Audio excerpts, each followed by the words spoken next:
নমস্কাৰ বন্ধু বান্ধৱীসকল, মোৰ ইউটিউব চেনেলটোলৈ আপোনালোকক স্বাগতম জনাইছোঁ। আজি বিশ্বকৰ্মা পূজা আৰু আজি মোৰ এই ব্লগটোৰ বিষয় সেইটোৱে বিশ্বকৰ্মা পূজা।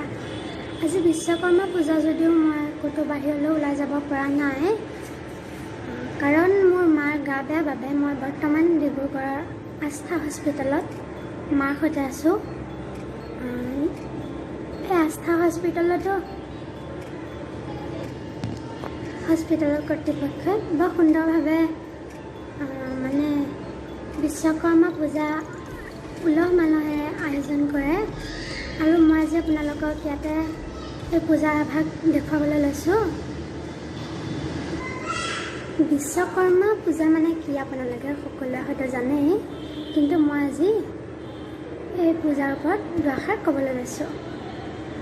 বিশ্বকৰ্মা পূজা বা বিশ্বকৰ্মা জয়ন্তী ভাৰতৰ কৰ্ণাটক, অসম, পশ্চিমবংগ, বিহাৰ, ঝাৰখণ্ড, উৰিষ্যা, ত্ৰিপুৰা আদি প্ৰদেশত প্ৰতি ভাদ মাহৰ সংক্ৰান্তিত আৰু কন্যা সংক্ৰান্তিত এই পূজা পালন কৰা হয়।